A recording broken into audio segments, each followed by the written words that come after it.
Fala pessoal, beleza? Como é que vocês estão? Chegando nesse conteúdo gravado aqui, hein? Mas vamos que vamos, porque hoje eu tô trazendo umas coisas interessantes aí nesse canal que eu ainda não conheço direito, mas até onde eu vejo o cara manda bem pra caramba, hein? Bem interessante aí que o cara manda no conteúdo dele.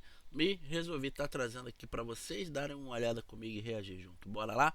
Desde já, muito obrigado pela sua presença, obrigado pelo seu comentário, obrigado pelo seu like e obrigado aí pela força que vocês vêm dando. Olha, tá sendo show de bola, cara, sensacional, de verdade mesmo. Muito obrigado aí pela força, viu? Tá dando mó moral mesmo, cara. Pô, as horas aí não estão diminuindo tanto quanto estavam, né? Agora tá meio que chegando mais algumas, mas é aquilo, né?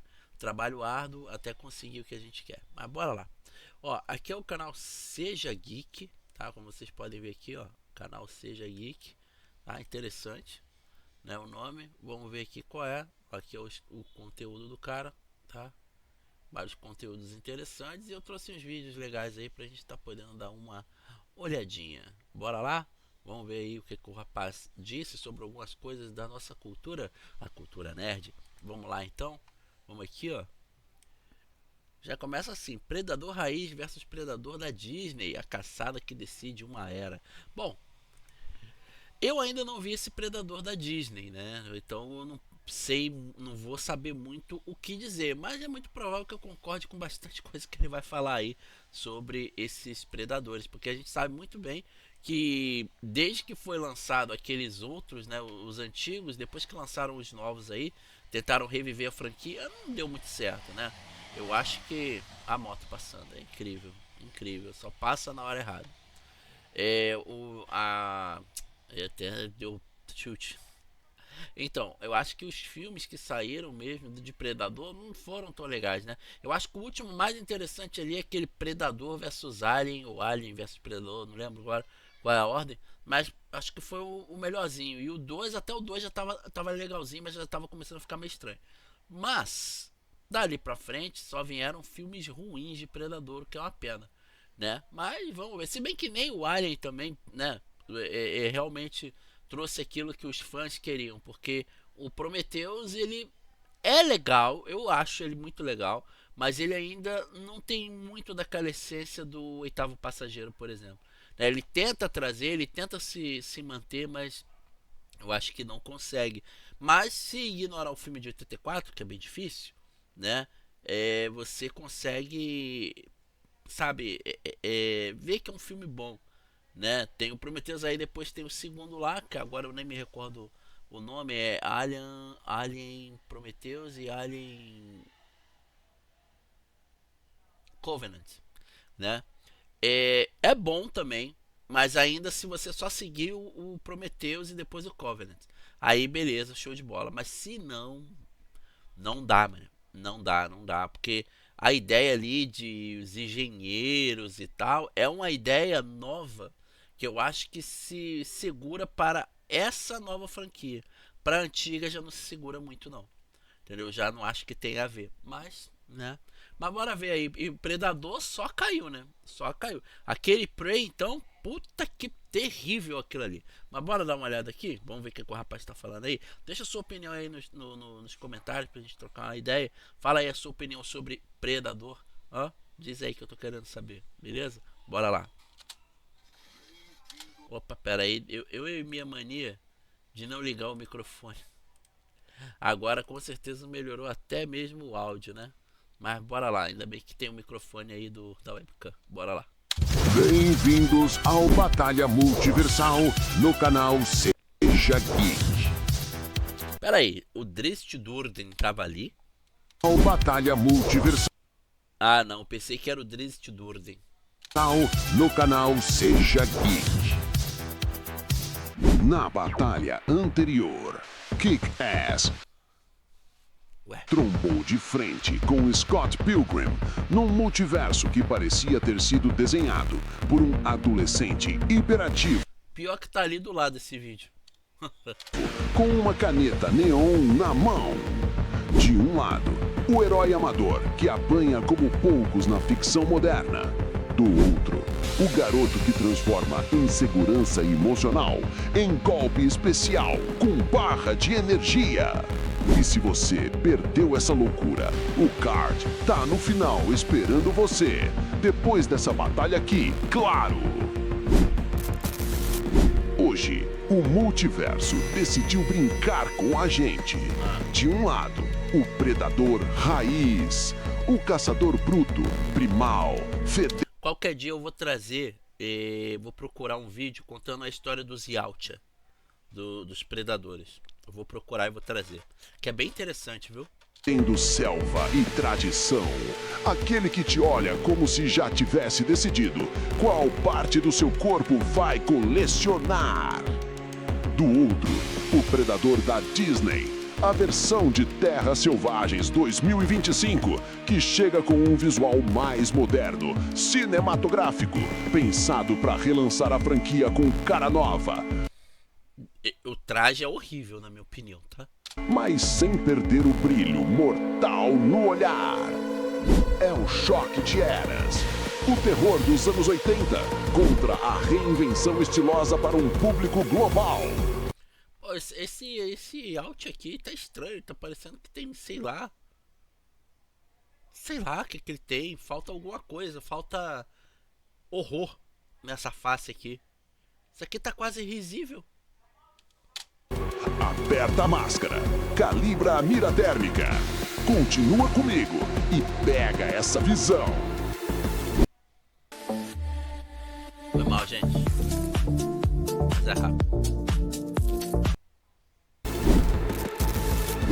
O predador raiz nasce lá em 1987, naquele cinema suado, lotado de testosterona e cheiro de pipoca queimada. O cinema brucutu. É a criatura que surge da selva, como se tivesse sido moldada pelo medo humano. Mandíbulas abrindo como lâminas, visão térmica de caçando como pecado. E aquele design que Stan Winston criou para parecer um samurai intergaláctico que coleciona vergonha alheia de soldados humanos. Nas HQs, ele é ainda mais cruel. Caça colônias inteiras, faz pacto com xenomorfos, derruba civilizações e trata a Terra como um parque temático da violência. É verdade. Ele importa no multiverso porque representa uma época. O terror bruto embalado em músculo, suor e paranoia de Guerra Fria. É nostalgia? É, mas também é crítica. Violência glorificada, masculinidade extrema, sobrevivência, tecnologia como amplificador de brutalidade. É o monstro que não foi feito para vender boneco articulado. Foi feito para você olhar e pensar: isso aqui não é para mim, mas também não vou piscar. A versão que entra na arena é o clássico de 1987. Poeira grudada na pele, câmera tremida e aquele brilho nos olhos de quem acha que coluna humana é troféu de corrida. Agora que o monstro está posicionado, os rounds vão mostrar até onde vai a selvageria quando ela tromba com a versão atualizada de si mesma. O predador da Disney nasce oficialmente em Predador, Terras Selvagens 2025, o primeiro filme totalmente concebido sob o guarda-chuva corporativo da Disney, após a compra dos direitos. Essa versão chega com uma... É muito estranho, cara. Ele passa gargalhada, ele não passa medo igual o outro não, mano. Pegada cinematográfica mais limpa, fotografia moderna, efeitos repaginados e um design que mistura armadura tribal com tecnologia avançada. Como se alguém dissesse: vamos atualizar o ícone, mas sem deixar de vender medo. Aqui o Yautja reaparece mais ágil, mais tático e com um arsenal que combina tradição com engenharia futurista. Não é o predador de Prey, é uma evolução direta, com visual novo, gadgets inéditos e uma postura mais estratégica, quase militar. Esse predador simboliza a renovação de franquias no mercado atual. Ele é feito para um público global, mas mantendo a essência de caçador implacável. Ele conversa com temas modernos, releituras de mitologias antigas, choque cultural, colonização, expansão de território e a tensão entre preservar a lenda e atualizar para a nova geração. Ele não é menos mortal, ele é mais calculado. A versão que cruza a arena é a de terras selvagens, armadura segmentada, máscara com detalhes luminescentes, lâminas remodeladas, movimentos felinos e uma postura de estratega. Ele não quer só vencer, ele quer provar que a nova era dos Yautja tem lugar no topo do multiverso. Yautja, né, irmão? Yautja não. Agora que você conhece os dois lados, se prepara, porque vai começar! Round 1. Fight! O predador raiz entra na arena como um trator biológico. Nada de estratégia elaborada, é pura brutalidade desenhada pela década de 80. Força física absurda, músculos densos, armas pesadas, ombro laser nuclear. Ele não pensa, ele reage e reage rápido. Na verdade, ele não reage, ele age. Porque uma reação é dada quando alguém o ataca. E ele não é atacado de primeira. Ele ataca primeiro, né? No Predador 1. Então ele não reage, ele age. O predador da Disney chega diferente, silencioso, leve, calculado, movendo o carapaço como se estivesse analisando o vento. A armadura nova deixa tudo fluido. As armas têm mira aprimorada, os sensores são mais precisos e os movimentos parecem coreografados para trailer de cinema. Comparação direta, força física, o Raiz atropela. Precisão tática, o Disney humilha. Resistência bruta, o Raiz aguenta explosão como quem toma banho frio. Leitura de batalha, o Disney enxerga 3 jogadas à frente. Mas o primeiro round não quer poesia, ele quer impacto. E quando o Raiz tem impacto, ele vira um meteoro com dreads. Ele fecha a distância, ignora terreno, destrói cobertura, dobra a árvore com o ombro. O predador da Disney tenta manter o controle, reposiciona, dispara, calcula, mas o Raiz simplesmente não dá espaço. O primeiro golpe relevante é uma voadora invisível saindo do modo camuflado, acertando o Disney com força suficiente para quase deslocar o cinema inteiro. O segundo golpe é o ombro laser clássico, acertando perto o bastante para jogar o oponente longe. O predador da Disney levanta, mas levanta no modo ok, isso não estava no treinamento corporativo. Só que o round já tem dono. E o round 1 vai para o predador raiz. Porque força bruta na abertura da luta atropela qualquer elegância tática. Enquanto isso, na CCXP Tower... Eu não tô nem aí pra essa... Round 2. Fight! O predador da Disney volta pra arena diferente. Não é mais o guerreiro elegante entrando de gala na festa do caos. É um caçador que acabou de levar um tapa na alma e decidiu que agora acabou a brincadeira. Ele ativa sensores, ajusta a máscara, muda a postura. Pô, tá parecendo mais uma máscara de Star Wars? Agora tudo e qualquer coisa que seja galáctico tem que ter essa máscara aí? Que lembra uma máscara de Star Wars agora? O povo sem criatividade. O Raiz percebe a mudança, mas não liga. Pra ele tudo é algo. Porque a ideia de samurai aqui se perdeu completamente. Pelo menos pra mim. Muda a postura. O Raiz percebe a mudança, mas não liga. Pra ele tudo é alvo do mesmo jeito. O Disney abre o round usando aquilo que tem de melhor, leitura de terreno. Ele não enfrenta o Raiz de frente, ele desmonta o espaço ao redor dele. marcações no chão, armadilhas inteligentes, drones espectro que surgem do nada, flechas energizadas com mira inteligente, tudo coordenado com precisão cirúrgica. E o Raiz, ele responde do único jeito que sabe, rasgando o cenário no meio. O problema é que agora cada investida dele vira estatística pro Disney. Cada passo pesado vira previsão de movimento, cada rugido vira coordenada. E aí a luta vira dança, uma dança feia, violenta, cheia de lâminas quebrando o som. O predador Raiz tenta esmagar, quebrar, atropelar e o Disney deixa ele falhar em sequência, desviando milimetricamente usando o peso do adversário contra ele. A primeira virada do round vem quando o Disney usa um novo gadget, um campo de distorção, que bagunça a camuflagem do Raiz, expondo ele em flashes instáveis, tipo lâmpada de banheiro ruim. A segunda virada é mais humilhante.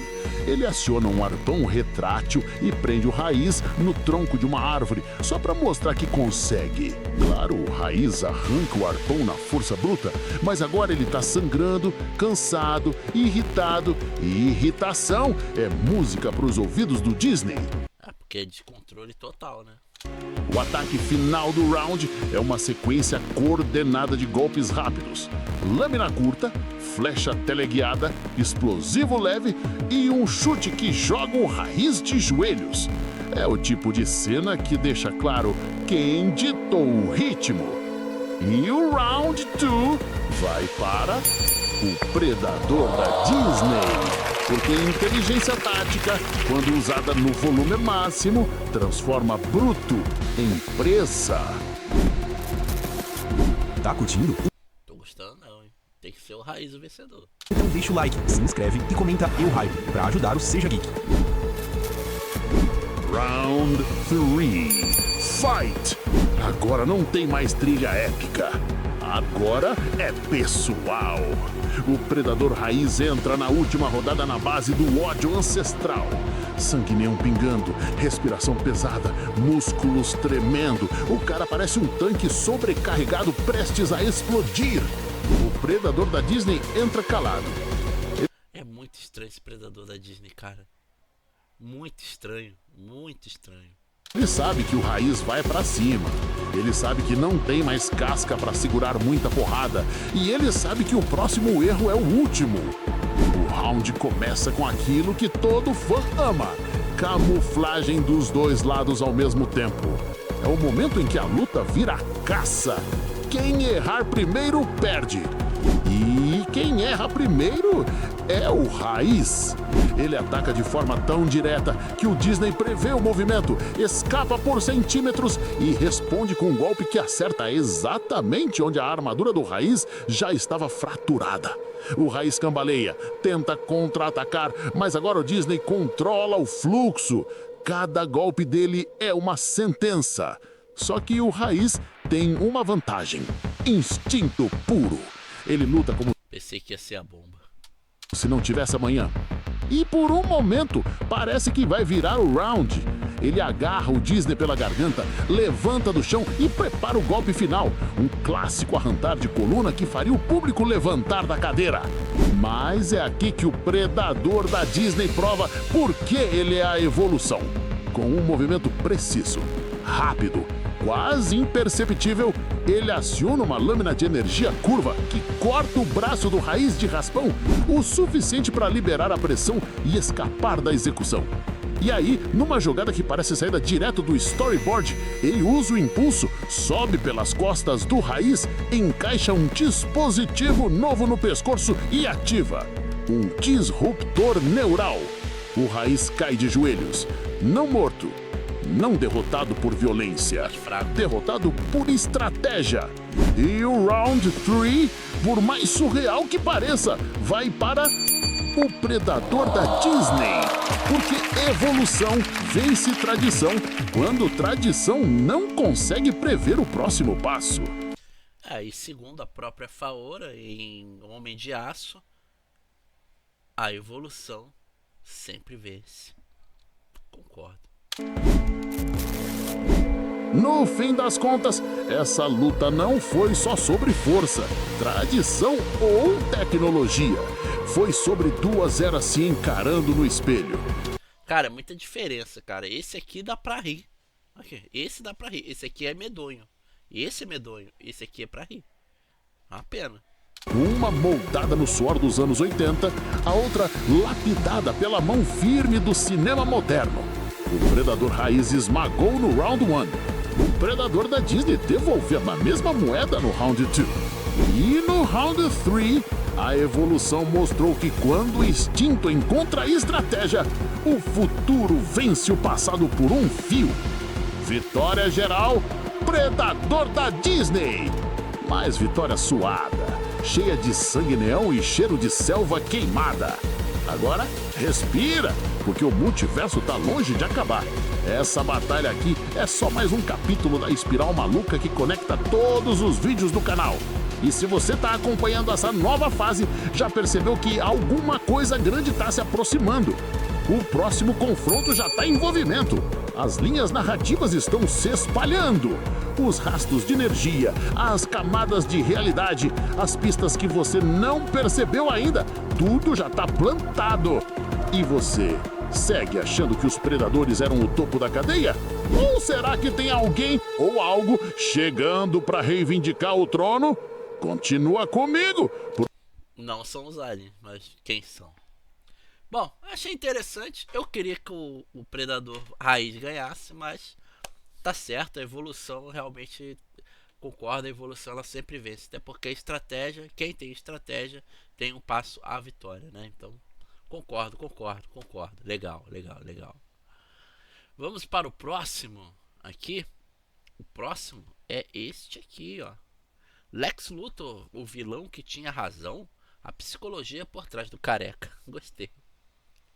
Deixar o meu like aqui, tem 2 meses esse vídeo, vamos ver aqui qual é. Gostei do canal, hein? Vamos lá. Não é ódio, é autopreservação. Pra mim, ele é ele é o vilão que eu mais gosto na DC inteira. Eu gosto do Coringa, mas o Luthor é, sei lá, sem igual. O que acontece com a humanidade quando paramos de resolver nossos próprios problemas porque um alienígena desceu do céu para nos carregar no colo? Essa não é uma pergunta de um vilão.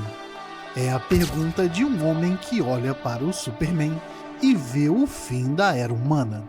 O dia em que aceitarmos um Deus entre nós é o dia em que deixamos de ser donos dos nossos próprios destinos. Lex Luthor não quer dominar o mundo. Ele quer salvá-lo, do jeito dele. É aquela parada, né? É bem legal ele ter colocado isso aí. Porque é aquela parada. Todo vilão é o herói de sua própria história, né? E com Lex Luthor não é diferente. E se para isso ele precisar destruir o herói mais poderoso da Terra, que assim seja. Hoje no Origem Secreta, a gente vai mergulhar em 85 anos de história do maior inimigo do Superman. Desde sua primeira aparição em 1940, passando pela transformação em magnata dos negócios nos anos 80, até a versão moderna que se tornou o presidente dos Estados Unidos. Nossa, ele como presidente naquela animação, mano, sem limite. Puta que... Porque entender Lex Luthor é entender o medo mais profundo da humanidade, o de ser irrelevante. Eu sou o Bruno e esse é o Seja Geek. Curiosidades de cinema e quadrinhos além do óbvio. Curtiu a ideia? Deixa o like e pega a visão. Você já ouviu falar no maior site de compra e venda de games usados do Brasil? Não? Você ainda não conhece a gente? Não. 1940, a era de ouro dos quadrinhos. O Superman já era um sucesso, mas precisava de um inimigo à altura. Os editores da DC pediram um vilão que fosse inteligente, ambicioso e capaz de enfrentar o Homem de Aço. Só uma dica, irmão. Legal o conteúdo, parabéns. Mas só uma dica, diminui um pouquinho mais a música. Que senão a gente acaba... Tem gente que, não sei se você sabe, tem gente que não consegue ver conteúdos com música, né? Que tem fobia, esqueci o nome que se dá. Mas abaixa um pouquinho mais, porque às vezes até dá pra. Ou você presta mais atenção na música sem querer, né? Porque acaba sendo instintivo. Ou você presta atenção no que você tá falando. Então abaixa um pouquinho mais a música, beleza? Mas o conteúdo é bom, cara. Parabéns. Não com força bruta, mas com a mente. Foi assim que Jerry Siegel e Joe Shuster criaram Lex Luthor. O Lex original era um cientista maluco, cabelo ruivo, baixinho, com a aparência mais próxima de um professor excêntrico do que de um magnata. Ele usava invenções mirabolantes para tentar derrotar o Superman. Robôs gigantes, armas de raio, planos de dominação mundial. A origem dessa rivalidade na época era surpreendentemente simples. Em uma história publicada em 1960, revelou-se que Lex e Superboy foram amigos na adolescência, até que um experimento de Luthor causou um incêndio no laboratório. Superboy apagou o fogo, mas não conseguiu salvar a cabeleira ruiva de Lex. Sim, Lex Luthor passou a odiar o Superman por ter ficado careca. Hoje essa origem soa ridícula, mas na época funcionava. Lex era um vilão clássico de quadrinhos, ameaçador, mas caricato. Imagina, cara. Eu te odeio. Por que você me odeia? Por que você não salvou o meu cabelo ruivo e lindo? Eu estou careca por sua causa. Ele queria poder, queria vingança e não tinha nenhuma camada filosófica. Isso mudaria completamente nas décadas seguintes. Na década de 60 e 70, Lex Luthor ficou estagnado. Ele era o vilão recorrente do Superman, mas sem profundidade. Aparecia, planejava algo, era derrotado, ia pra cadeia e repetia tudo. A virada de chave veio em 1986, com a minissérie Superman, a Saga da Superfície, de John Byrne. Essa história, publicada logo após Crise das Infinitas Terras, reinventou todo o universo do Superman para a era moderna. E junto com o Superman, veio um novo Lex Luthor. Ele meio que lembra um pouco o Rei do Crime, né? O jeito dele aqui, ó. Não lembra um pouquinho? Se colocasse uma roupa branca... E junto com o Superman, veio um novo Lex Luthor.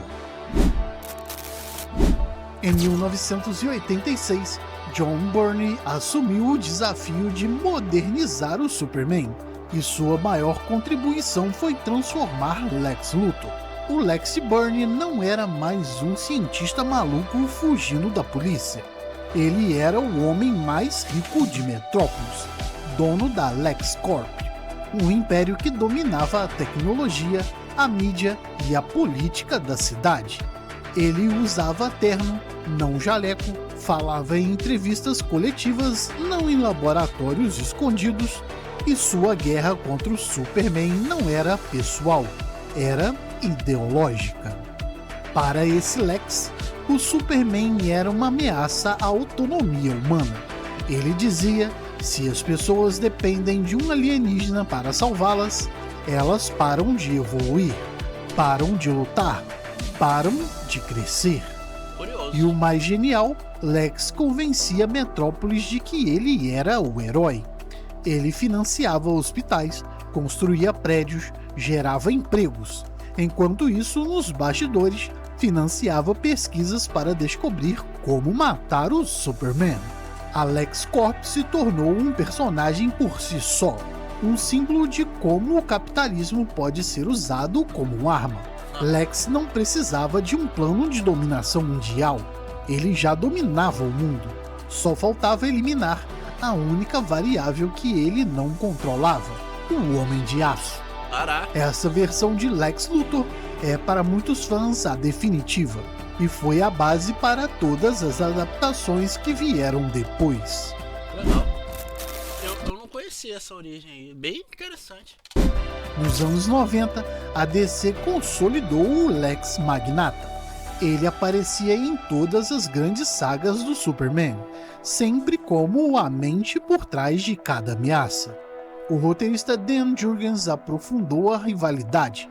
Lex não queria apenas matar o Superman, queria humilhá-lo. Queria provar para o mundo que um homem comum, sem poderes, era superior a um deus alienígena.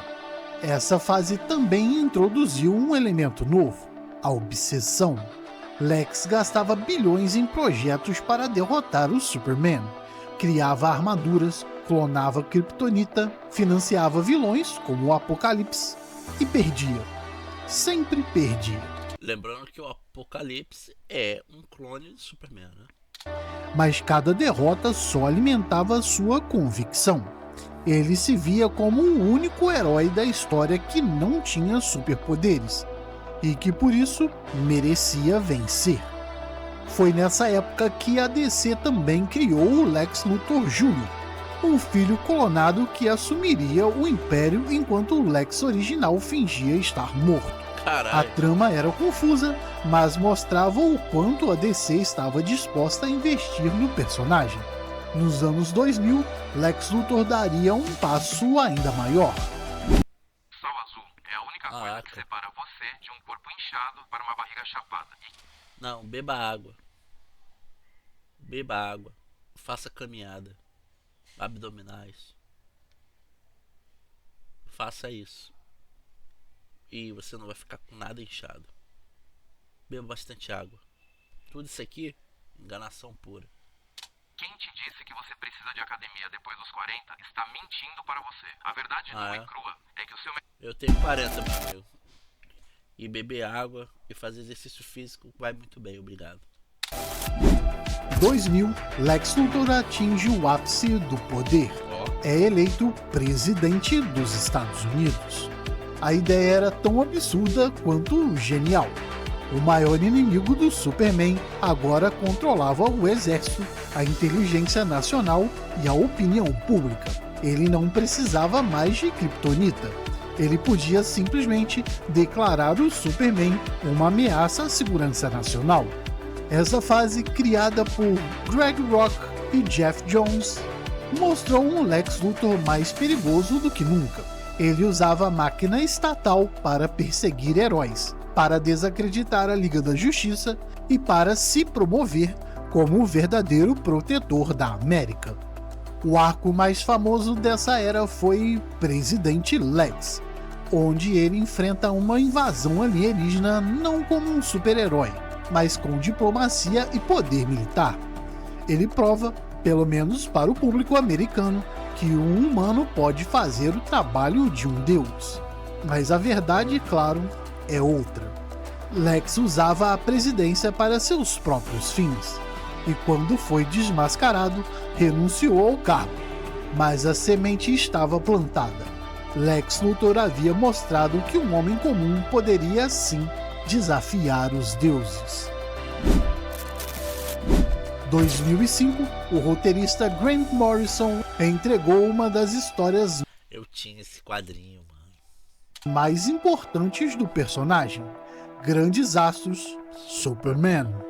Nessa minissérie, Lex Luthor finalmente consegue o que sempre quis. Ele ganha os poderes do Superman por 24 horas. Pela primeira vez, Lex pode voar, pode ouvir batimentos cardíacos a quilômetros de distância, pode enxergar através das paredes, pode sentir cada vida em Metrópolis. E aí, o que acontece? Algo surpreendente. Lex usa seus poderes para salvar pessoas. Ele apaga incêndios, desvia acidentes, impede assassinatos. Ele se torna um herói. Nas 24 horas seguintes, Lex Luthor salva mais vidas do que o Superman salvou em anos. E no final, quando os poderes se vão, ele fica sozinho em seu escritório, olhando para as mãos. É nesse momento que Lex percebe a verdade. Ele poderia ter feito isso o tempo todo. Ele tinha dinheiro, tinha intelecto, tinha recursos para salvar o mundo. Mas ele estava tão obcecado em destruir o Superman que nunca tentou. Lex Luthor não é um vilão porque quer poder. Ele é um vilão porque desperdiçou o próprio potencial. Grant Morrison descreveu Lex como o homem que poderia ter sido o maior herói da Terra, mas escolheu ser o maior vilão.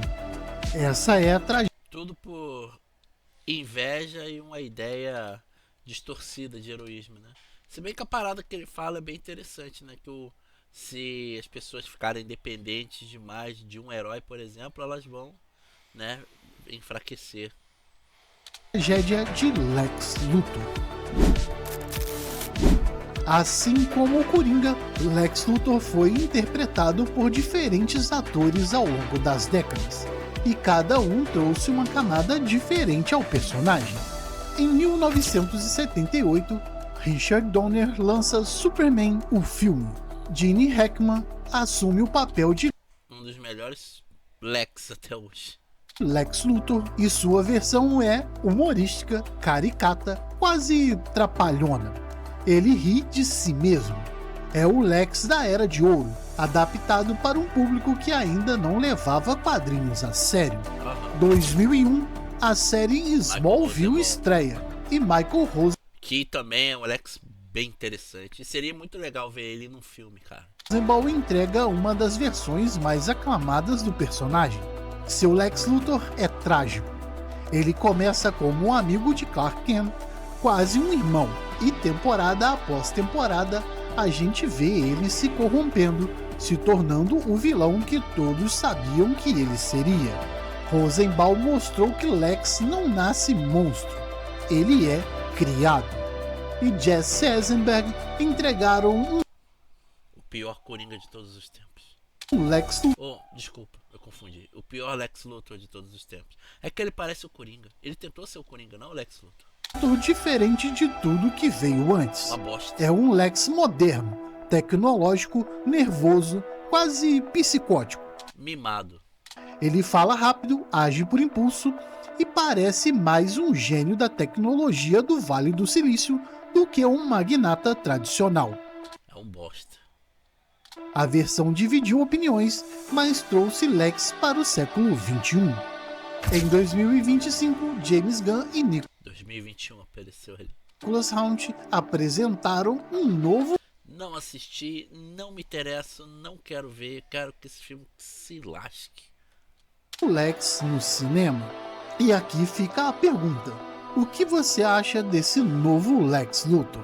Cada época projetou seus medos no Lex Luthor. Nos anos 70, o medo do cientista louco. Nos anos 2000, o medo do amigo que se corrompe. Nos anos 2010, o medo do gênio tecnológico sem ética.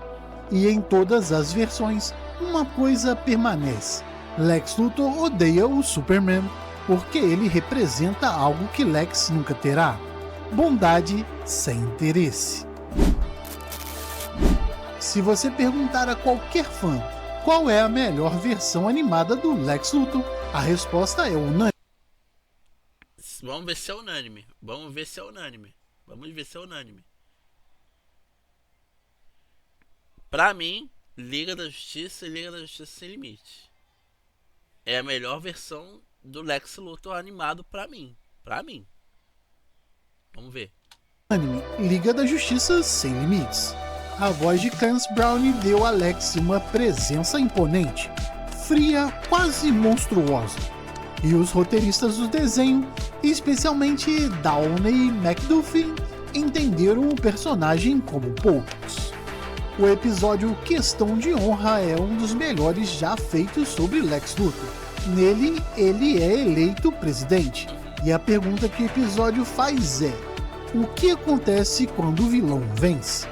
Lex governa a Terra, os heróis são caçados, a Liga da Justiça se torna clandestina. E no final, quando ele é derrotado, sua reação não é de raiva, é de alívio, porque ele percebe que ser presidente não era o que ele queria. Ele só queria provar que podia. Essa versão de E conseguiu. Lex é para muitos a definitiva. Um homem que poderia ter salvo o mundo, mas escolheu destruí-lo porque isso o faria sentir-se poderoso. Porém, contudo, entretanto, no final, ele se torna assim o grande herói de tudo. Porque é ele que apresenta ao Darkseid aquilo que ele queria, né? Que é ai, cara, como é que a antivida, né? A coisa lá da antivida. Ele entrega isso ao Darkseid, né? E ele salva o mundo e desaparecendo junto com o Darkseid. Então ele realmente se tornou um grande herói, aquilo que ele queria. Não sei se ele vai mencionar isso aqui.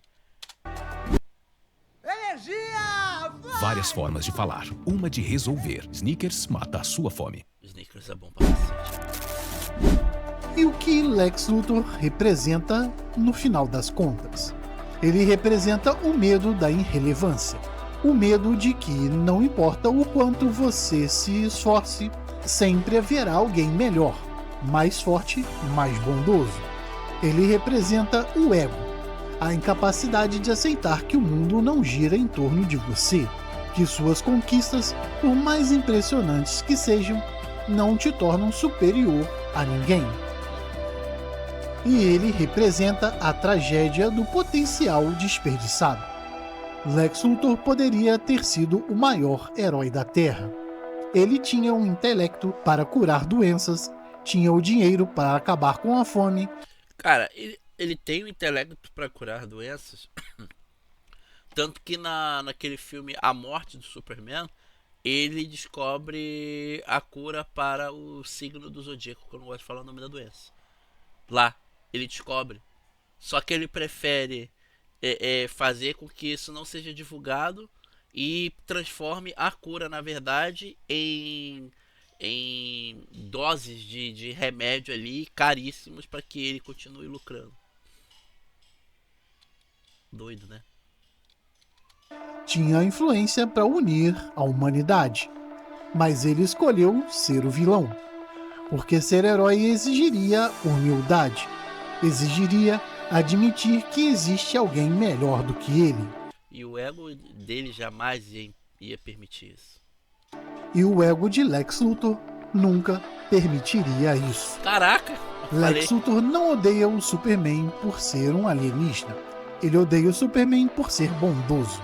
Porque a bondade do Superman é um espelho. Eu acho que não é apenas isso, mas também pelo fato do Superman ser incomprável.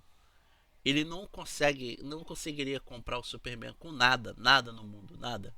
Nada é ajustável aos olhos do Superman, sabe?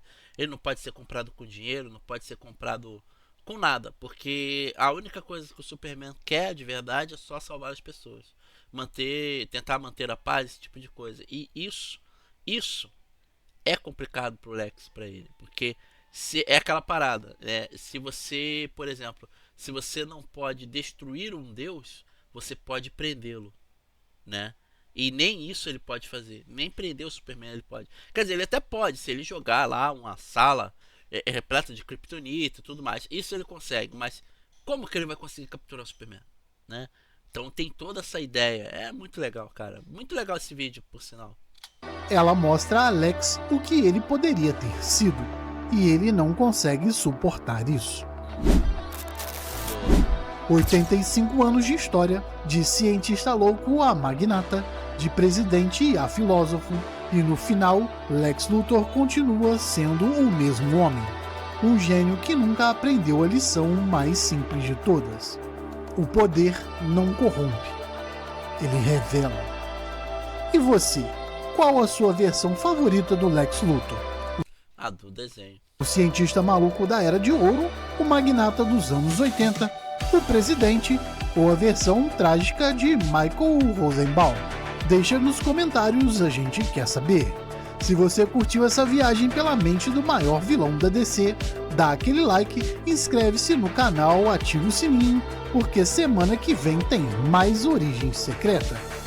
Cara, parabéns aí pelo vídeo, cara. Só me incomodei um pouco com a música alta, mano. Mas tá aqui já o meu like, show de bola. Só a música que ficou um pouco alta demais, mas sensacional o vídeo. Sensacional, de verdade mesmo. Agora já viram aí o símbolo, né? Justiceiro, a análise definitiva das 3 versões do cinema. Então tá aqui o meu like. Tem 3 semanas o vídeo, vamos dar uma olhada. Partiu. Poxa, começa bem. O Justiceiro não pula de prédios, não faz pose, não salva gatinhos em árvores. Ele mira, atira, acerta. E o inimigo não cai. se levanta mais.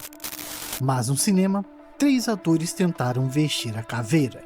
O meu favorito é o de 2004, cara. Mas bora lá. Cada um com sua interpretação da brutalidade. 3 versões da mesma fúria. Uma pergunta: quem capturou a brutalidade das HQs? Eu sou o Bruno e esse é o Seja Geek. Legal que ele não colocou o Joe Burton aqui, porque o do Joe Burton é mega violento. E é bem interessante. Eu acho que é... Se bem que não é cinema, né? É seriado, né? Serializado a parada. Mas, assim, de séries, o Joe Burton dá um esculacho a qualquer outro que venha aparecer depois dele um dia. Isso aí é fato. Agora, de filme, cara, eu acho que o de 2004 é show, mano. Curiosidades de cinema e quadrinhos além do óbvio. Curtiu a ideia? Deixa o like e pega a visão. Fala, seus geeks, hoje no Seja Geek, Justiceiro de 1989 versus 2004 versus 2008. Uma análise técnica de combate. Vamos descobrir cada versão e no final, um veredito. Antes de julgar os filmes, precisamos entender o que significa brutalidade nos quadrinhos do Justiceiro. O personagem foi criado por Gary Cohen e John Romita Sr. em 1974. Uma época pós-guerra do Vietnã, como uma reflexão da violência urbana e da frustração com a ineficiência da justiça. Frank Castle não é um herói, é um assassino. Ele perdeu a família em um tiroteio entre gangues, e desde então declarou guerra a todo criminoso. Não importa o crime, não importa o tamanho, é morte. A brutalidade do Justiceiro nos quadrinhos tem 3 pilares. Primeiro, eficiência. Ele não alonga lutas, ele finaliza. Um tiro na cabeça, uma facada no pescoço, fim. Não há discurso, não há segunda chance. Segundo, frieza. Ele não sente raiva durante o combate. A raiva é para amadores. Frank Castle é um fantasma. Ele já morreu junto com a família. O que sobra é uma máquina de matar, sem emoção, sem hesitação. Terceiro, técnica militar. O Justiceiro não é um artista marcial, ele é um soldado. Uso de cobertura, tiro de supressão, emboscada, recuo tático, tudo é pensado para maximizar dano ao inimigo e minimizar riscos a si mesmo. Esses 3 pilares, eficiência, frieza, técnica militar, são o que separa o Justiceiro dos outros vigilantes. Batman não mata, Punisher sim. E é por isso que nas HQs ele é um dos personagens mais controversos. E também mais realista em termos de combate. Agora vamos comparar qual filme entendeu isso. Concorra a prêmios de até R$300 mil com BB Visa. Peça seu cartão no app e participe! Com o Vivo Empresas, você tem a móvel líder em 5G e a fibra mais rápida do Brasil jogando junto com o seu negócio. Um adendo importante. As HQs que a maioria dos fãs considera a verdadeira essência do Justiceiro vieram da Max, escrita por Geoff Ennis a partir de 2004. Ennis tirou todos os elementos fantasiosos. Nada de super-heróis, nada de vilões com superpoderes. O Justiceiro de Ennis é realista, sombrio, cruel e, acima de tudo, assustadoramente frio. A caveira não é um símbolo, é um aviso. E é essa a versão, a de Ennis, que serve como critério de comparação para os filmes de 2004 e 2008. Já o filme de 89, bem, veio antes dessa fase. Vamos ver como ele se sai. 1989, Cannon Filmes, orçamento $9 milhões. Lançamento direto em VHS nos Estados Unidos, ou seja, nem cinema teve. O Justiceiro de Dolph Lundgren é de longe o menos conhecido dos 3, mas isso não significa que seja o pior. Primeira impressão: onde está a caveira? Nos quadrinhos, a caveira branca no peito é icônica. Aqui ela é minúscula, aparece em um coldre. A produtora teve medo de associar o símbolo a grupos extremistas. Resultado, o visual do Justiceiro fica genérico. Poderia ser qualquer lutador de filme B dos anos 80. A história: Frank Castle é um policial do Departamento de Polícia de Nova York, cuja família é assassinada. 5 anos depois, ele vive como um mendigo nas entranhas da cidade. Os mafiosos acham que ele está morto. Eles estão errados. Dolph Lundgren tem 1,97 m e 110 kg. Fisicamente ele impõe. Mas o roteiro dá a ele falas. Muitas falas. Nos quadrinhos, Frank quase não fala. Aqui ele tem monólogos. Isso já desvia do personagem. Agora, o combate. O estilo de luta de Dolph Lundgren é baseado em sua formação real. Ele é faixa preta de Kyokushin, um tipo de karatê. Foi campeão europeu, lutou profissionalmente. Ele sabe brigar de verdade. As cenas de ação têm influência dos filmes de artes marciais da época. Socos secos, chutes altos, movimentos coreografados com precisão. Mas isso é Justiceiro? Não. O Justiceiro não faz chute alto. O Justiceiro não alonga lutas. O Justiceiro atira, ou resolve com uma faca rápida. O filme de 1989 acerta em uma coisa: a frieza. Lundgren interpreta Frank Castle como um homem já morto por dentro. Ele não grita, não demonstra raiva, ele apenas executa. O problema é a eficiência. As lutas duram mais do que deveriam. O Justiceiro dos quadrinhos finaliza em 10 segundos. O de Lundgren enrola uns 2 minutos. Veredito parcial, 1989, fisicamente imponente, psicologicamente frio, mas o estilo de luta é anos 80, não Justiceiro. Faltou a caveira, faltou eficiência militar. Curiosidade de bastidores: Dolph Lundgren pediu para usar a caveira no peito. A Canon recusou. Ele também pediu para reduzir os diálogos. O roteirista aumentou. Resultado, um Justiceiro que parece mais um personagem genérico de ação dos anos 80. Ou seja, tinha tudo para ser um Justiceiro até bom, então, né? Do que Frank Castle. E provavelmente o Lundgren conhecia, então, já que ele pediu isso, né? Se você tirar o nome, ninguém adivinha. Mas tem quem defenda. Alguns fãs consideram a abordagem fantasmagórica de Lundgren a mais fiel em termos de tom. Frank Castle vive nas sombras, não é um herói, é um castigo. E Lundgren entregou isso. O problema é o estilo de combate. Agora vamos a 2004. E as muitas falas de 2004 agora. 2004, diretor Jonathan Hyland. Orçamento 33 milhões. Estreia nos cinemas. Agora sim, a caveira está lá. Branca, enorme, estampada no peito como deveria ser. Thomas Jane não tem o porte físico de Lundgren, 1,80 m, 80 quilos. Ele é menor, mais magro, mas o que ele perde em tamanho ganha em intensidade. A história: Frank Castle é um agente do FBI em uma operação de infiltração. Após testemunhar o massacre encomendado pelo mafioso Howard Sant, John Travolta, sua família é assassinada. Nossa, esse do John Travolta. John Travolta é muito foda. Eu sou fã do John Travolta também, aí complica, né, cara? Mas é muito legal. Que sobrevive e começa a caçada. Diferença crucial: esse filme é um thriller de vingança, não um filme de ação puro. A primeira hora é a construção dramática. A família morre aos 40 minutos. A vingança começa aos 50. Isso divide opiniões. Para uns é respeito ao personagem, para outros é enrolação. O combate: Thomas Jane não é um artista marcial. Ele treinou boxe e defesa pessoal para o filme. Mas o estilo de luta aqui é diferente dos outros dois. O Justiceiro de 2004 é um estrategista. Ele usa armadilhas, emboscadas. Nossa, a luta contra esse maluco aí, velho. Explosivos. A cena mais famosa não é um soco, é um esquema elaborado para matar o assassino de sua família. Uma armadilha que envolve um carro, gasolina e um sorriso. A luta contra o russo Kevin Nash é o ponto alto para a análise técnica. Contexto: o O russo é um brutamonte gigante, de 2,8 metros e 140 quilos, o homem de ferro dos mafiosos. Ele torturou Frank antes de matar sua família.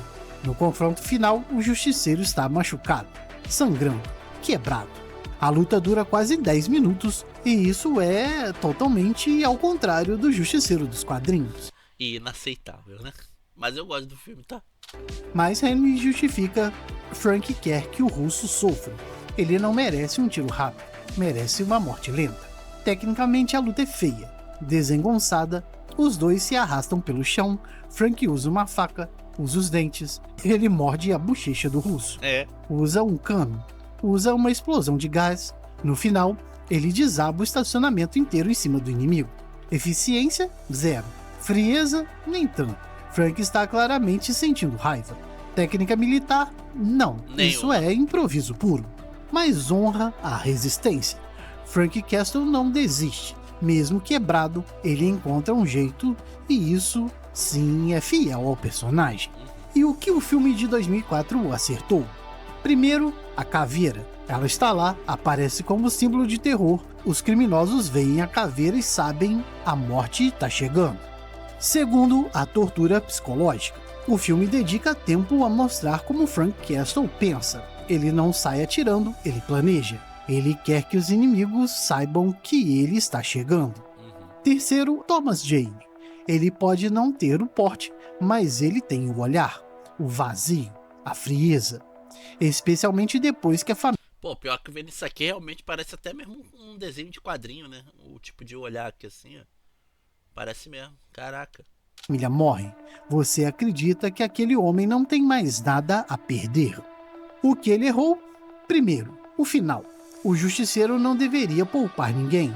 No filme, ele deixa o vilão Howard Sands ser morto pelos próprios capangas. Frank queria que Sands sofresse, mas nos quadrinhos Frank faria o serviço ele mesmo. Segundo, a luta contra o russo é longa demais. Frank não deveria ter dificuldade tão extrema, mesmo que o inimigo seja um brutamonte. Terceiro, falta a técnica militar. O Justiceiro de 2004 parece mais um sobrevivente do que um soldado. Veredito parcial 2004. Melhor em psicologia, melhor em construção de vingança, mas na execução técnica do combate ainda falta. Mas é legal, eu gosto. Dia dos Namorados pede um presente do Boticário. Pessoal? Gente, eu gostaria de apresentar pra vocês a Amanda. Amanda, eu não... 2008. Diretor Lexi Alexander. Orçamento... Esse eu não vi. 35 milhões. Resultado da bilheteria, 10 milhões. Um fracasso retumbante. Mas aqui está o paradoxo. O pior desempenho financeiro é, para muitos fãs, a versão mais fiel à brutalidade das HQs. Ray Stevenson tem 1,93 m e 100 kg. Ele não é magro, definido, ele é um trator. Imponente, pesado, assustador. A história, Frank Castle já é o Justiceiro há anos. O filme começa com ele já ativo. Nenhuma origem longa, nenhuma construção dramática. O filme assume que você sabe quem é Frank Castle e entrega ação. O tom é de HQ Pulp, exagerado, sangrento, quase cômico em certos momentos. Lexi Alexander queria capturar a violência gráfica dos quadrinhos de Garth Ennis, e conseguiu. O combate. Ray Stevenson é o mais bruto dos três. Não há técnica refinada, não há boxe, não há chute alto. Há pancadaria. O estilo de luta do Justiceiro de 2008 é militar, mas violento. Ele usa o corpo como arma. Ombro, cotovelo, joelho, cabeçada. Tudo é permitido. A cena mais emblemática, Frank Castle joga um bandido vivo dentro de um britador industrial de vidro. O homem é triturado, em câmera lenta, com direito a close no sangue espirrando na caveira branca. Isso é Ennis puro. Nos quadrinhos Max, Frank Castle faz coisas piores, e o filme não tem medo de mostrar. O que o filme de 2008 acertou? Primeiro, a violência gráfica. Esse filme tem classificação 18 anos, e usa isso. Sangue jorra, ossos quebram, cabeças explodem, nada é deixado para a imaginação. Segundo, a eficiência. As cenas Vou pegar esse filme pra ver, viu? Parece interessante. de luta são rápidas. Frank não alonga. Ele entra, mata, sai. O ritmo é militar. O Justiceiro dos quadrinhos faz exatamente isso. Terceiro, a frieza. Ray Stevenson não mostra surpresa, não demonstra raiva, não demonstra nada. Ele é uma parede de concreto que anda e atira. É o mais próximo de Frank Castle como fantasma, Caralho. mas com muito mais sangue. Quarto, a caveira. Ela está lá, grande, branca, suja de sangue. Ele usa um colete com a caveira estampada. É Legal. icônico. Tipo o John Burton, né? Quinto, Jigsaw. O vilão desfigurado é interpretado por Dominic West. A maquiagem é grotesca, carne rasgada, pele costurada. Assim como nas HQs, o filme não poupa no visual do horror. E o que ele errou? Primeiro, o tom. O filme é tão exagerado que beira a comédia voluntária. Há cenas intencionalmente engraçadas. Frank arrancando uma âncora de barco e usando como arma. Isso dilui a seriedade do personagem para alguns. Segundo, o vilão. Jigsaw é interessante, mas o filme dá tempo demais a ele. O Justiceiro não precisa de vilão com desenvolvimento profundo. Precisa de alvos. Terceiro, as piadas. Frank Castle não faz piada. O filme insere momentos de humor negro. Alguns funcionam, outros quebram a imersão. Veredito Parcial 2008. O mais brutal, o mais violento, o mais próximo de Garth Ennis em termos de sangue e finalizações. Mas o tom oscila entre horror e comédia, o que pode incomodar. E agora vamos ao veredito. Sei lá, eu acho que o que vai ganhar é o do Landry, cara, porque como ele se aproxima mais da frieza e da parada, tirando a parte de luta, né? Não sei. E dos três aí, pelo que ele falou, eu daria pela interpretação do Landry. Eu daria pela interpretação do Landry. Mas eu gosto muito do de 2004, cara. Mas vamos ver. Eficiência. 2008 vence com 9 de 10. Suas lutas são rápidas, mortais, sem enrolação. Frieza, empate técnico entre 1989 e 2008. Ambos entregam um Frank Castle vazio, morto por dentro. Técnica militar, 2008 vence com 8 de 10, seguido por 2004 com 7 de 10. 1989 fica em último com 4 de 10. Muito karatê e pouco soldado. Karatê. Violência gráfica, 2008 vence sozinho, com 9 de 10. 2004 tem um pouquinho de sangue e 89 é praticamente PG-13. Fidelidade visual, 2008 vence com 9 de 10. Caveira enorme, colete tático, visual brutal. 89 nem tem caveira. Nem tem. Média geral, 2008, 8,8. 2004, 6,4. E 1989, 4,4. Nossa. O vencedor técnico é Punisher Warzone, com Ryan Stevenson. Ele capturou melhor a brutalidade das HQs. Não porque é o melhor filme, mas porque entendeu o que o Justiceiro é. O interessante é que ele tá usando tipo uma roupa de Kevlar aqui, ó. Interessante isso. Eficiente, frio, militar e gráfico. Mas atenção, ser o mais brutal não significa ser o melhor filme. Muitos críticos detonaram Warzone. A trama é fraca, o tom é inconsistente, mas para o fã de Garth Ennis que quer ver a caveira ensanguentada e bandidos sendo triturados, não há competição. 1989 tem méritos como curiosidade histórica. 2004 é o melhor filme como drama de vingança, mas 2008 é o melhor como adaptação da violência das HQs. Bravo. E antes de encerrar, a pergunta que não quer calar. Eu já falei, como série, ele é o melhor Justiceiro e eu acho que para surgir outro melhor que ele vai ser bem difícil. John Bertal, a série da Netflix de 2007 a 2019 e o retorno em Daredevil Born Again de 2025. Esse é considerado por muitos como a versão definitiva do Justiceiro, e onde ele se encaixa nessa comparação. Bertal entrega algo que nenhum dos filmes conseguiu: emoção. O Frank Castle de Bertal grita, chora, sente raiva, sente dor. Ele é humano, e isso divide opiniões. Nos quadrinhos Max, Frank é frio, vazio. Bertal é o oposto. Ele é um vulcão. Para muitos fãs isso é uma evolução, para outros uma traição. Tecnicamente, em brutalidade, Bertal está entre o 2004 e o 2008. As cenas de luta da série são brutais. O corredor na segunda temporada é ontológico, mas a frieza não está lá. E isso é uma escolha. No futuro vídeo a gente compara as 4 versões, que tal? Agora a pergunta de milhões: John Bertal superou Ryan Stevenson em brutalidade? Ou a frieza de Stevenson ainda é o verdadeiro justiceiro dos quadrinhos? Responde nos comentários. Quero ver a briga boa entre os fãs de 2004, 2008 e da série. Olha, eu acho que se for de forma geral, o Bertal leva, cara, pra mim. Se você gostou dessa análise técnica de combate, se inscreve no Seja Geek, ativa o sininho e me ajuda a continuar comparando heróis. E um lembrete: o Justiceiro não é um exemplo a ser seguido, é um aviso de que o sistema de justiça está quebrado. Eu sou o Bruno, esse é o canal Seja Geek e lembre-se, seja curioso, seja crítico, seja geek. Cara, legal o vídeo, hein, mano. Aqui a música já não me incomodou tanto. Mas legal pra caramba o vídeo, hein? Pô, muito legal. Agora vamos lá, né, pro último.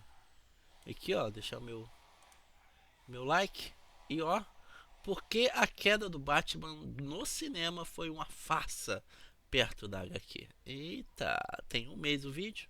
Vamos ver qual é, tô curioso. Você se lembra onde estava quando viu Batman ser destruído ao meio? Talvez no cinema, em 2012... Mas aqui está o problema. O que você assistiu não tem nada a ver com o que os fãs leram nas páginas dos quadrinhos. Sim. Fala, seus geeks, bem-vindos ao... Já começa pelo Bane, que é mirrado. Seja Geek. Hoje a gente vai fazer algo que nenhum outro canal fez. A queda do Um top 3 das coisas que Christopher Nolan e The Dark Knight Rises mudaram, ou simplesmente ignoraram, da saga mais brutal do Batman nos quadrinhos, Nightfall. E não é sobre o Bane ter literalmente quebrado o Batman no meio ou quase ter destruído o herói por completo. É sobre a motivação do vilão. É sobre a recuperação milagrosa e tem um personagem inteiro que o cinema simplesmente apagou. Diferenças que vão te fazer reassistir ao filme com outros olhos. Se você é fã de verdade do Cavaleiro das Trevas, já aperta o like e se inscreve, porque essa viagem pelos quadrinhos vai doer. Vamos começar pelo número 3. Eu sou o Bruno e esse é o Seja Geek. Curiosidades de cinema e quadrinhos além do óbvio.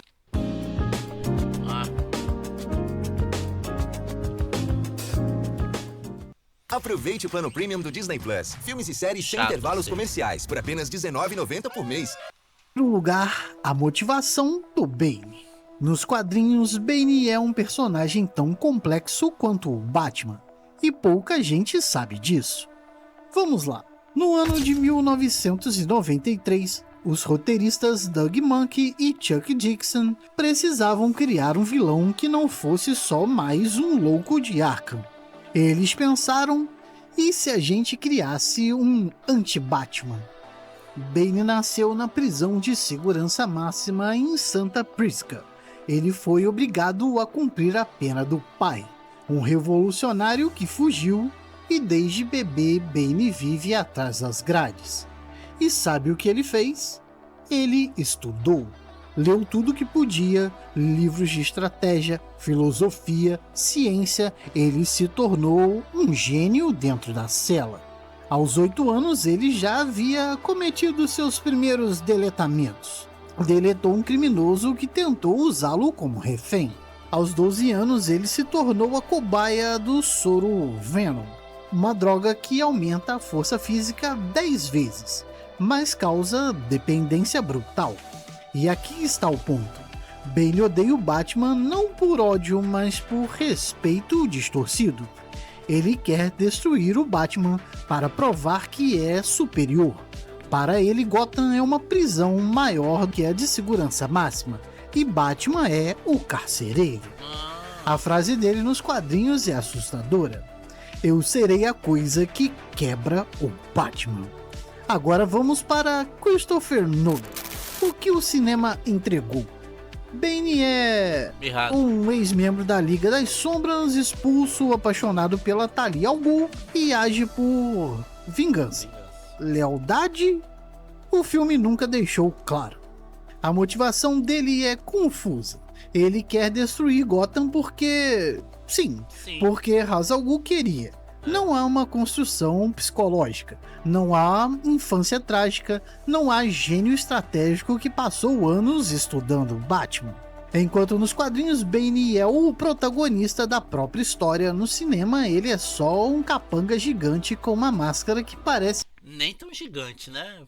Tudo bem que o Tom Hardy ficou gigantão, mas nem tão gigante. Mais uma mordaça. Curiosidades de bastidores. Tom Hardy pediu para estudar a história do Bane nos quadrinhos. Nolan disse, não precisa, meu Bane é diferente. E foi pra pior. Caralho. E sabe o que ainda é pior? Nos quadrinhos, Bane libera todos os vilões de Arkham de propósito. Ele quer que o Batman se desgaste. Ele quer que Bruce casse Coringa, Charada, Pinguim, Duas Caras, todos ao mesmo tempo. Todos, por dias seguidos sem dormir. Isso é genialidade tática. No filme, ele só explode o estádio e espera que o Batman apareça. Por isso, a motivação de Bane fica em terceiro lugar. A diferença é gigantesca, mas o pior ainda está por vir. Já gostei de cara da análise, muito boa. Número 2, o momento em que Bane literalmente quebra o Batman ao meio. Essa é a cena que todo mundo lembra. Mas aqui está o segredo que Nolan nunca contou. Ele usou a imagem, mas jogou fora todo o contexto. Vamos detalhar. Nos quadrinhos a cena acontece na Batcaverna, e isso não é um detalhe bobo. É o território sagrado do Batman. Bane não só invade a mansão Wayne, ele invade a caverna, o coração da operação do Cavaleiro das Trevas. Bane entra, espera o Batman voltar da caçada exaustiva pelos vilões de Arkham, e quando Bruce desce de elevador, ainda com o uniforme rasgado, sujo de sangue, Bane está lá, sentado, esperando. Em sua cadeira. O diálogo é curto. Você não é diferente de mim, mas eu tive uma vantagem. Nasci na prisão. Você nasceu no luxo. E então, a destruição. Ou seja, Bane conhece a identidade de Batman. Bane ergue Batman pelo pescoço e o destrói sobre o joelho. O som é descrito como um galho seco partido. Bruce Wayne cai, paralítico da cintura para baixo. Ele não anda por meses. Agora, o filme. A cena é bonita visualmente, a fotografia é escura, a atuação de Hardy é ameaçadora, mas vamos aos fatos. Mudança 1, o local não é a Batcaverna. É o esgoto da cidade. É um esgoto genérico, nenhum simbolismo, nenhuma invasão de território. Mudança 2, condição física do Batman. Nos quadrinhos, Bruce está há dias sem dormir. Ele está exausto, desidratado, mentalmente destruído. No filme, ele está descansado, voltou de uma aposentadoria de 8 anos, está fisicamente pronto. Você vê, olha como que o Batman é insistente, né, cara? Noites acordado, o cara ficou caçando os bandidos. Não apenas noites, como dias também, obviamente. O cara tá sem dormir há muito tempo. Muito louco, cara. Mudança 3, a destruição em si. Nos quadrinhos, a coluna é destruída. Batman fica paraplégico, precisa de cadeira de rodas. No filme, Bruce Wayne cai em um poço, tem uma coluna destroçada, um médico estranho aparece e diz: a vértebra está fora do lugar. Empurra as costas do Batman com a mão e ele volta a andar. Em meses, não, semanas, ele volta a ser o Batman, sem cirurgia, sem fisioterapia de verdade, sem cadeira de rodas. É por isso que pra mim, da trilogia, apenas o primeiro e o segundo. O terceiro eu não gosto, cara. Nos quadrinhos, Bruce Wayne precisa treinar para andar de novo. Ele fica meses na cadeira de rodas, contrata um substituto e já vamos falar dele. Ele perde peso, perde massa muscular, ele sofre. No filme, uma corda, algumas flexões e ele está pronto para salvar Gotham. Curiosidade que você não sabia, o roteirista David S. Gower admitiu em entrevista que nunca leu Nightfall completo. Ele leu um resumo de páginas, por isso o filme ignora tantos detalhes. E isso nos leva ao número 1 da nossa lista, a maior mudança de todas, a que faz fãs de quadrinhos ter calafrios. O personagem que Nolan simplesmente apagou da história. Ignorou. Se até Paulo de Tarso, que matava cristãos profissionalmente, conseguiu virar o maior apóstolo da história. Primeiro lugar, a substituição do Batman. Se você só viu... Eu tinha esse boneco, mané. Desse tamanho assim. Eu tinha esse boneco que tem as paradas aqui assim, grandona. Caraca, esse maluco aí era brutal! O filme não faz ideia do que acontece depois que o Bane destrói o Batman nos quadrinhos. E aqui vai a parte mais fascinante de Nightfall. Depois que Bruce Wayne cai paraplégico, ele precisa de alguém para usar o manto. Gotham não pode ficar sem Batman. O que ele deveria ter colocado era o Dick Grayson, né? Isso aqui... vilões são soltos, a cidade está em chamas. Quem assume? Um personagem chamado Jean Paul Valley. Conhece? Provavelmente não. Jean Paul era Azrael. Aliás, a gente já fez um vídeo sobre ele aqui no canal. Um vigilante criado por uma seita secreta chamada Ordem de Sandumas. Ele foi treinado desde o berço para ser uma máquina de matar. Só que ele tem alguns problemas, tipo trauma, alucinações e instabilidade mental. Bruce Wayne, desesperado, escolhe Jean Paul para ser o Batman substituto. E que erro. E o que acontece? Jean Paul enlouquece. Ele modifica o uniforme do Batman, coloca garras de metal, usa armas de fogo. Ele é mais violento que os criminosos que combate. Ele quase mata o Coringa. Ele acha que está falando com Deus. Ele se torna o que Bruce Wayne jurava que o Batman nunca seria. Um assassino. E aqui está o momento mais poderoso de Nightfall. Bruce Wayne, paralítico, na cadeira de rodas, assistindo o substituto que... Ele é tipo um Pantera Negra, se você for olhar, né? Legal, né? Não é, lembra um morcego, lembra uma Pantera Negra. Um Pantera Negra. E ele escolheu destruir seu legado. Ele precisa reaprender a andar. Não para salvar Gotham, mas para tirar o monstro que ele criou. A jornada de recuperação do Batman nos quadrinhos não é sobre corda e poço. É sobre humilhação, sobre fracasso, sobre reconstruir o corpo e a alma do zero. Leva meses, mas ele volta. Enfrenta Jean Paul, retoma o manto. Agora me diga, onde está tudo isso no filme de Christopher Nolan? Não está, porque Nolan resolveu que a substituição do Batman era complicada demais para o cinema. Em vez de Jean Paul Valley, o que o filme entregou? Um policial chamado John Blake, que no filme descobre a Batcaverna e vira o novo Batman, sem nunca ter vestido o manto. Sem conflito, sem corrupção, sem drama. Nos quadrinhos, a substituição do Batman é um aviso. Um conto sobre como o poder corrompe. Sobre como até o símbolo do morcego pode ser pervertido. No filme, é um final feliz. John Blake pega o elevador e pronto. Gotham está salva. E aqui vai a curiosidade de bastidores que ninguém conta. Nolan chegou a considerar colocar o Azrael no filme. Ele leu os quadrinhos de Nightfall e desistiu. disse que o personagem era muito sombrio para o tom realista que ele queria. Não apenas isso, o personagem também ele é mega complexo, né? Ou seja, Azrael é sombrio demais para o Batman realista. Que já era sombrio pra cacete. Por isso, a substituição do Batman fica em primeiro lugar, porque sem ela, Nightfall não é uma saga sobre queda, é só um vídeo de academia. No fim das contas, The Dark Knight Rises é um bom filme, mas uma adaptação fraca de Nightfall. Pra mim, dos três, esse aqui é 7. 7 de 10. Agora o 1 e o 2 é 10 de 10. Christopher Nolan entregou imagens bonitas, frases de efeito, um Bane que virou meme, mas jogou fora a complexidade psicológica, a motivação trágica do vilão, a substituição corrompida do Batman e a recuperação humilhante do herói.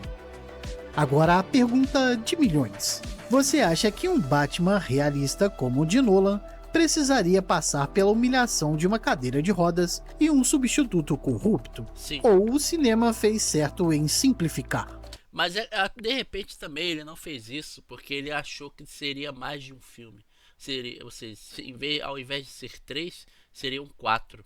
Né? Porque teria que explicar toda essa parada do manto. Porque eu acho que explicar todo esse negócio do manto, ver o cara agindo, ver o que ele fazia, pô, explicar em, sei lá, 20, meia hora de filme, tudo isso aí, depois o Batman, entendeu? Eu acho que não, acho que teria que ser realmente um filme inteiro. Ou então Batman Ressurge parte 1, Batman Ressurge parte 2. Eu acho que daria até mais certo, mas ele não quis fazer sua trilogia. Pode ser que o pensamento pode ter sido esse, né? Não sei. Porque seria legal que realmente ter essa substituição. Responde nos comentários que eu quero ver os fãs dos quadrinhos e os fãs dos filmes se estranhando educadamente, claro. É claro. E se você gostou desse mergulho nas diferenças entre os quadrinhos e o cinema, precisa ver o próximo vídeo. Histórias como essa merecem ser contadas com pesquisa, raiva e amor pelos quadrinhos. Se você valoriza isso, se inscreve no Seja Geek, ativa o sininho e me ajuda a continuar mostrando o que o cinema esconde. Eu sou o Bruno, esse é o canal Seja Geek e lembre-se, seja curioso, seja crítico, seja geek. Legal, mano, parabéns aí, cara, parabéns aí. É que é o canal, galera, Seja Geek. Vou me inscrever agora, show de bola, gostei muito. E só aquele mesmo que me incomodou um pouco, a música tava mais alta. Esses aí já estão com um volume um pouquinho mais de boa, então, pô, show de bola, cara. Parabéns aí, meu irmão, pelo conteúdo, eu gostei pra caramba. E vocês? Gostaram do conteúdo do cara? Gostaram do canal Seja Geek? Tem muito mais coisa pra você dar uma olhadinha, então dá uma olhadinha depois aí, porque eu tenho certeza que você vai gostar pra caramba, tá bom? De verdade. Olha, cara, eu gosto muito da trilogia do Nolan, tá? Gosto bastante. Mas dos 3 filmes, o 1 e o 2 pra mim são absolutos. Com certeza. O 2 é até mais absoluto que o primeiro. Mas o 3, cara, sei lá, ele nunca me desceu de forma perfeita, assim, sabe? Nunca foi o filme que eu falei, caralho, encerrou perfeita a trilogia. Não, acho que não, sei lá. Não é. Eu acho que eu esperava um pouco mais, eu esperava um Bane maior também. E o Bane por si só ele já me desmotiva um pouco pra ver o filme, infelizmente. Né? Mas e pra você? Você curte a trilogia do Nolan? Você curtiu o conteúdo aqui do canal do cara? Então deixa o teu comentário aí pra gente trocar uma ideia. E vamos que vamos nessa. Obrigado a quem passou, obrigado a quem deixou os comentários. E também muito obrigado a todos vocês aí que deixaram o like, porque isso ajuda bastante o canal aqui a continuar crescendo. A gente se vê na próxima. Valeu, pessoal. E canal sensacional. Parabéns aí, irmão. Muito legal mesmo. Gostei pra caramba. Seja geek, seja nerd, dá uma olhada no canal do cara. Valeu, pessoal.